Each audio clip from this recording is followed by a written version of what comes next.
नाज़रीन, drama serial Bajjo की next आने वाली एपिसोड में आप देखेंगे कि जैसे ही प्लॉट्स पर बात आएगी और रुहेल बोलेगा तो उस पर मुसरत कहेगी, बस अम्मा मैं तुम्हें बता रही हूँ, ये धोबन की बेटी बोल रही है इसके मुंह में, ये खुद ऐसे नहीं बोल रहा। जिस पर कहेगी मुसरत से उनकी अम्मा कि भाई चुप तो हो जाओ मुसरत, मुझे ज़रा रुहेल की पूरी बात सुनने दो, फिर मैं इसको जवाब खुद से दे दूंगी। जिस पर रुहेल कहेगा, अम्मा मैंने कौन सा गलत बात कर दी और ये बीच में हर बात में ए बज्जो शम्मो को क्यों ले आती है। जिस पर कहेगी मुसरत, तुम्हें क्या लगता है कि तुम्हारी बज्जो के माथे पर पागल लिखा हुआ है? मुझे साफ साफ पता चल रहा है ये सारी की सारी शम्मो की पढ़ाई हुई पट्टी है जो तुम बोल रहे हो। उधर आप देखेंगे कि सुहेल जैसे ही कमरे में जाता है तो नवीन भी यही बात दोहराती है और कहती है कि यहाँ पर ज्यादती हो रही है।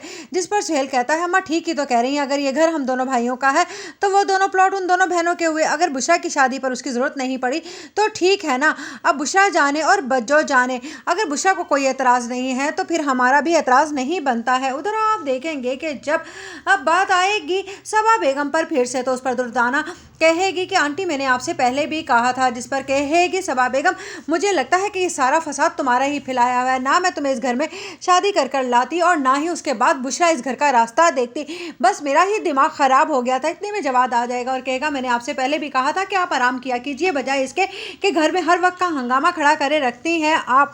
जिस पर सबा बेगम के मुँह पर आखिरकार वो बात आ ही जाएगी कि आपको तो अपनी पहली बीवी से भी इस तरह से ही हमदर्दी थी और उसे भी मैंने बाहर निकाल खड़ा किया।